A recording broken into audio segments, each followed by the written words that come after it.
କାହାର ଇଚ୍ଛା ଥିଲା ମୋ ହାତର କୋବି ତରକାରୀ ଖାଇବା ପାଇଁ, ଆଉ ମୁଁ କାହା ପାଇଁ କୋବି ତରକାରୀ ବନେଇଛି। ଆଲୋ ଆଲୋ, ଆଜି କ'ଣ ପମି ହାଣ୍ଡି ଶାଳେ ଏତେ ବଡ଼ ହାଣ୍ଡି ଗୋଟେ କଢ଼ା ବସିଛି। ତା ମାନେ ପମି ଉପରେ ଆଜି ଗୋଟେ କାମ ପ୍ରେସର ଅଛି। ଲୋକ ସଂଖ୍ୟା ବହୁତ ଅଛନ୍ତି, ଯାହାଫଳରେ ଆଜି ପମି ମ୍ୟାଡ଼ାମ ବସିକି ରୋଷେଇ ଘରେ ପଖାଳ ଖାଉଛନ୍ତି। ତ ଜାଣିବା ପାଇଁ ଯାଉଛନ୍ତି, ଚାଲନ୍ତୁ। हेलो फ्रेंड्स, गुड मॉर्निंग सामने आउ गोटे नुआ ब्लॉग को स्वागत। तो ये देखो मु भात बसई तापर घरे आमर पूरा भरपूर आउ तो से आज कौन रोसे बनाऊँ चल देखिए। आ घर को समस्ते किए आसछंती आपण मैंने देखिए आ वीडियो कंटिन्यू करंतु सब देखिए। तो कौन सब आज सब रोसे बनाऊँ चलो देखिए। कोबी आलू तरकारी हम से को माने आलू आ कोबी आलू कोबी तरकारी बनैबी। ता संगे यहाँ हूँ जह्नी नंचेणा झुड़ंग आलू सब पड़ी सोरिष मसला दिया भजा हे और डाली छुंक करी कढ़ा तो बस जाऊँ डाली छुंक करी काली होता आमर कोबी तरकारी है।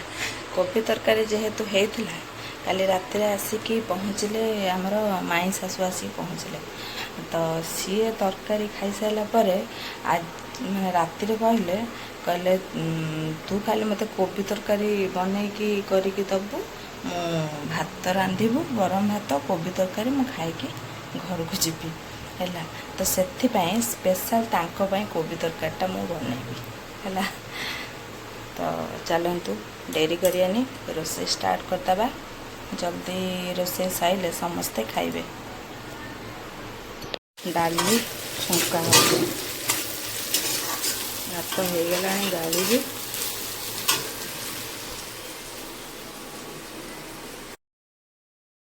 माई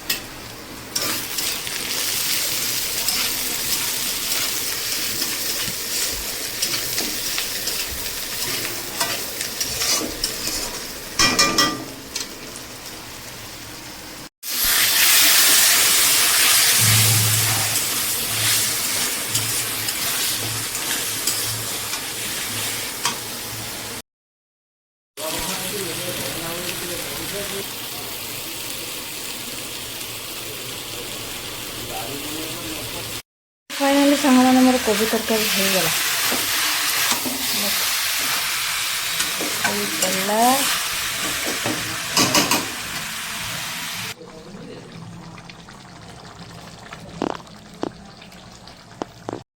सांग मैंने देखो पूरा मैंने गोटा पुणी झाड़ हो सारे पूरा गोटा पुणी देखुं पूरा मैंने गरम जहाँ हो जेहेतु माने माई शाशु देह टी खराब से टी पेसेंट लोक तो जेहेतु माने एत मन गोटे कर कोबी तरकारी खायापी तो खास मु कोबी तरकारीटा बनई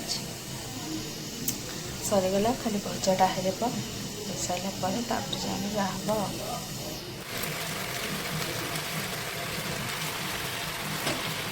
सोरिष मसला देदेवे है भजा हम।